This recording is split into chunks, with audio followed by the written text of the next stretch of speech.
Hello बच्चों, आप सभी का हमारे चैनल में मोस्ट वेलकम। आज देखिए क्या है कि प्रश्नावली 2.2 न्यू एनसीईआरटी से आप लोग को पढ़ा रहे हैं।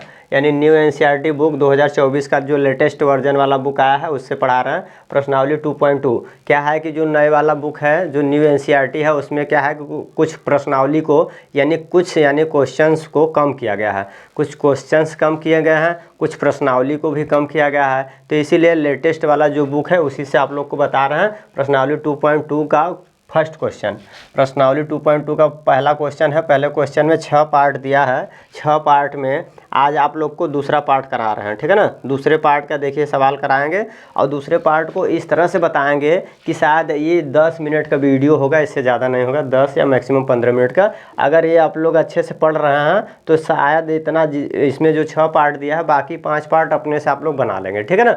और ये तो बना ही लेंगे। और इसमें क्या है, सबसे बड़ी बात है कि शून्यक निकालना या मूल निकालना, ठीक है ना, या यक्स का मान निकालना। 3 चीज़ इसी में आप लोग सीख लेंगे।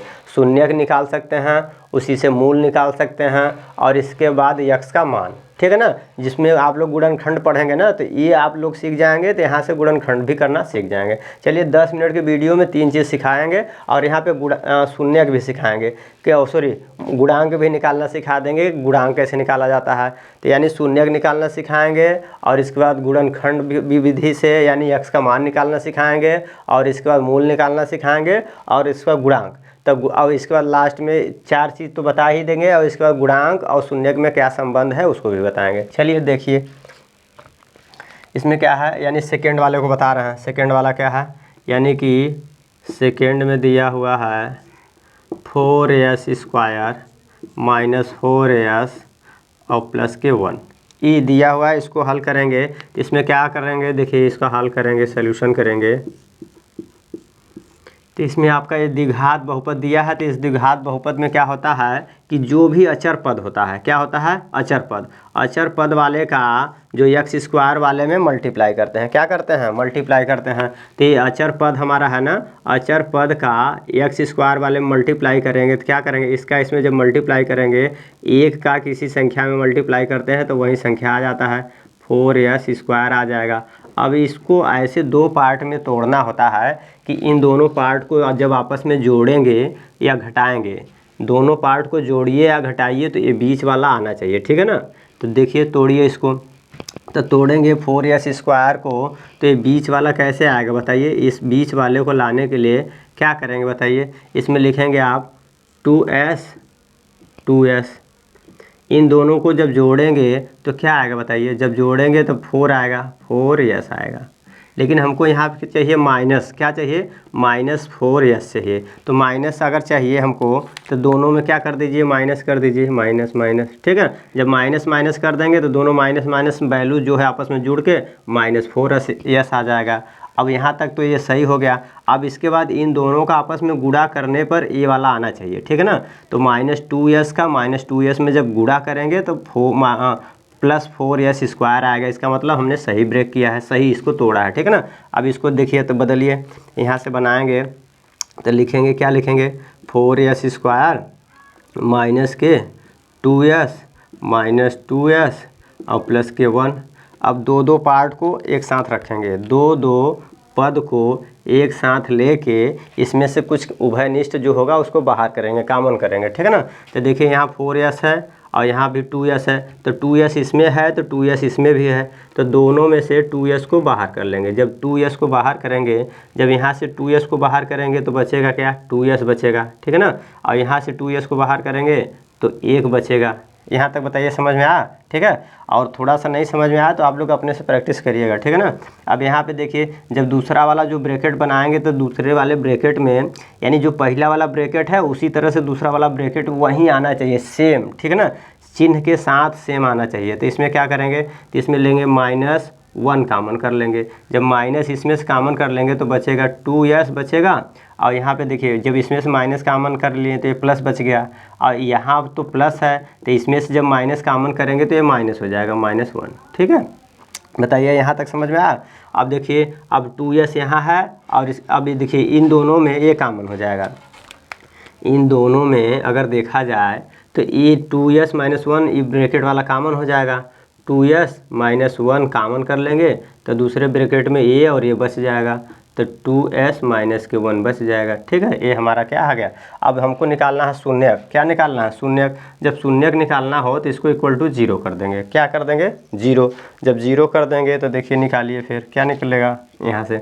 जब शून्यक करेंगे तो हमारा यानी कि इसको तो हम इरेज कर दे रहे हैं, ये जो हमने पार्ट में तोड़ा है ये तो आप लोग को समझ में आ गया। ठीक है ना, अब इसको इरेज कर रहे हैं। ठीक है, यहाँ से इसको हम इरेज कर दिए हैं। ठीक है, अब देखिए यहाँ बताते हैं, कह रहे हैं कि 2s माइनस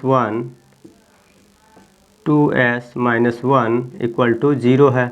अभी आप लोग जानते होंगे, क्या जानते हैं, ये तो जानते ही होंगे आप लोग कि a गुणे b है, अगर इक्वल टू 0 है तो a बराबर के 0 बटा b हो जाता है, इसका मतलब 0, और b बराबर के 0 बटा के a हो जाएगा, इसका मतलब 0। यानी a का मान भी 0 आ जाएगा, b का मान भी 0 आ जाएगा। तो यहाँ से निकालेंगे तो 2s माइनस के 1 ऐसे कर देंगे इक्वल टू 0, और यहाँ से भी आ जाएगा 2s माइनस 1 इक्वल टू 0।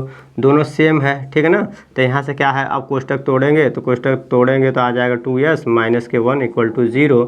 अभी माइनस 1 इधर जाएगा, पक्षांतर हो जाएगा, तो 2s बराबर के 1 हो जाएगा, और s बराबर के ये 2 इसके बटे में हो जाएगा, तो 1/2। यस का मान कितना आ गया? 1/2। इसी तरह से सेम ये भी, ये 2s माइनस 1 और 2s माइनस 1 ये भी है, तो इसको भी हल करेंगे वो इसी तरह से, तो यस का मान कितना आ जाएगा? 1/2। यानी यहाँ से भी यस का मान 2, एक यहाँ से यस का मान आ गया, दूसरा यहाँ से आ गया यस का मान। ठीक है ना, अब 2 हमको मान निकल गए। ठीक है ना, यस का मान हमको 2 आ गया, तो इसको हम मान लेंगे अल्फ़ा। क्या मान लेंगे? अल्फ़ा। और इसको मान लेंगे बीटा। ठीक है ना, हमने मान लिया कि दोनों मूल हैं, एक अल्फ़ा है एक बीटा है। ठीक है ना, अब यहाँ से क्या निकाल लें? देखिए हमको ये पता चल गया कि शून्यक निकाल लिए। इसी शून्यक को, ये जो शून्यक है, शून्यक को ही बोलते हैं मूल। क्या बोलते हैं? मूल। और इसी शून्यक को बोलते हैं, जैसे हमने पूछा कि यस का मान निकालिए, तो यस का मान निकालेंगे तो यस का मान ही तो है, तो यानी यस का मान पूछे और चाहे शून्यक पूछे और चाहे मूल पूछे, तीनों हमने बता दिया। ठीक है ना, अब हमको क्या निकालना है? शून्यक निकाल लिए, अब गुणांक निकालेंगे, तो गुणांक निकालिए। तो हमारा यहाँ पे देखिए गुणांक क्या है, कैसे निकालेंगे? गुणांक फाइंड करेंगे, गुणांक। तो गुणांक कैसे निकाला जाता है? इसमें देखिए क्या है, जो यस स्क्वायर है तो यस स्क्वायर का गुणांक निकालेंगे। क्या निकालेंगे? यस स्क्वायर का गुणांक, यस स्क्वायर का गुणांक निकालेंगे। फिर यस का गुणांक निकालेंगे, यस का गुणांक निकालेंगे। फिर अचर पद जो है, अचर पद का गुणांक, अचर पद का गुणांक निकालेंगे। ये तीनों निकाल लीजिए। ठीक है ना, अब देखिए तो यहाँ से निकालेंगे यस स्क्वायर का गुणांक क्या है? यस के साथ जितना गुणा है वो गुणांक हो जाता है। गुणांक का मतलब है किसी संख्या के साथ जो संख्या गुणा होता है उसके चिन्ह के साथ वही गुणांक कहलाता है। तो यस स्क्वायर का गुणांक 4 हो जाएगा, यस स्क्वायर का गुणांक 4। यस का गुणांक क्या हो जाएगा? माइनस के साथ, बता रहे हैं चिन्ह के साथ, इसमें देखिए प्लस है तो इसीलिए +4 लिखे हैं। इसमें देखिए यस का गुणांक -4 हो जाएगा, -4 हो जाएगा। ठीक है, और इसके बाद अचर पद का गुणांक, तो अचर पद 1 है प्लस के साथ, तो 1 ही लिखेंगे। यहाँ तक हो गया? बताइए यहाँ तक समझ में आ गया ना? ठीक है, बस 2 मिनट और, इसके बाद देखिए पूरा एकदम अच्छे से एकदम क्लियर हो जाएगा कि गुणांक और इसके बाद शून्यक में क्या संबंध है। अब देखिए हमको बताना है कि गुणांकों और शून्यक में क्या संबंध है। यहाँ पे देखिए आगे पढ़िए, कह रहा है कि संबंध बताना है किसका? शून्यक और गुणांक के बीच में क्या संबंध है। तो यहाँ पे शून्यक और गुणांक के बीच में संबंध निकालेंगे। निकालिए, तो संबंध क्या होता है? शून्यक और गुणांक के बीच में संबंध देखिए यहाँ पे, शून्यक व गुणांक, शून्यकों व गुणांकों, शून्यकों व गुणांकों के बीच संबंध। संबंध क्या होता है वही संबंध को अब निकालेंगे। ठीक है ना, क्या संबंध होता है? देखिए तो संबंध यही होता है कि मूलों का योग या शून्यकों का योग, मूलों का योग लिखिए या फिर आप लिखेंगे शून्यकों का योग। ठीक है ना, लिख दीजिए शून्यकों का योग, शून्यकों का योग शून्यकों का योग निकालेंगे तो जो शून्यकों का योग होता है वो क्या होता है, माइनस एक्स का गुणांक,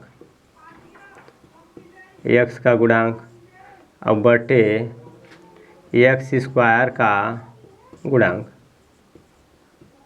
ये होता है। ठीक है, अब देखिए निकालिए, तो शून्यकों का योग, योग माने अल्फ़ा प्लस के बीटा बराबर के माइनस और यक्स का गुणांक कितना है, यक्स का गुणांक, जबकि यहाँ यह यक्स के पद में तो है ये नहीं है, यहाँ यक्स यस के पद में है, किसके, यस के पद में। तो इसका मतलब है यहाँ पे लिखेंगे यक्स का गुणांक ना लिख के इसको क्या लिखेंगे, यस का गुणांक, और इसको क्या लिखेंगे, यस स्क्वायर का गुणांक। बताइए, ये समझ में आया? तो बस लिखिए, तो यस का गुणांक क्या है, तो यस का गुणांक है आपका -4 बटे, इसके बाद यस स्क्वायर का गुणांक क्या है, यस स्क्वायर का गुणांक 4। ठीक है ना, अल्फ़ा प्लस बीटा का अल्फ़ा का मान है 1/2 और प्लस बीटा का मान 1/2। आधा में आधा जोड़ेंगे 1 आता है, और इधर देखिए माइनस का माइनस में जब गुणा करेंगे तो +4 ये दोनों भाग करेंगे तो कट जाएगा, ये दोनों जोड़ेंगे तो 1 आ जाएगा, 1/2 प्लस 1/2 जब प्लस करेंगे तो 1 आ जाएगा, और इधर 4 में जब 4 का भाग करेंगे तो ये भी 1 आ जाएगा। इसका मतलब ये हो गया हमारा सत्यता की जांच हो गया। अभी तो हमने जांच किया है किसका, शून्यकों का, यानी कि शून्यकों का योग का। अब निकालेंगे शून्यकों का गुणन का। ठीक है ना, अब निकालेंगे शून्यकों के गुणनफल, शून्यकों के गुणनफल, जो शून्यकों का गुणनफल होता है उसका है क्या होता है, यानी कि अचर पद बटे एक्स स्क्वायर का गुणांक। यहाँ तक लिख लीजिए। अब क्या करेंगे, शून्यकों का गुणनफल माने alpha into beta, alpha into beta equal to क्या हो जाएगा, अचर पद कितना है, अचर पद जो है आपका 1 है, एक्स स्क्वायर क्या है 4 है। ठीक है ना, और अल्फ़ा माने कि 1/2 है इंटू बीटा का मान 1/2 है इक्वल टू 1/4। अब देखिए 1/2 में 1/2 का गुणा करेंगे तो 2 दूनी 4 और 1 1 कम 1/4 इधर आ जाएगा और 1/4 इधर है। ठीक है, यहाँ तक बताइए समझ में आया? तो यानी हमारा दोनों हो गया LHS बराबर के RHS। ठीक है ना, ये देखिए यहाँ से हमने दोनों प्रूफ कर दिया ना कि शून्यकों का योग और शून्यकों का गुणनफल, ठीक है ना, में क्या यानी संबंध है, ये संबंध बता दिए, और इसके बाद शून्यक और गुणांक में क्या संबंध है वो भी बता दिए। ठीक है ना, चलिए, यानी कि अगर वीडियो आप लोग को अच्छा लगा हो तो प्लीज़ चैनल को लाइक शेयर एंड सब्सक्राइब कीजिएगा, दोस्त यार मित्र जो हैं उनको बताइए, और इसके बाद लास्ट तक वीडियो में बने रहने के लिए थैंक यू।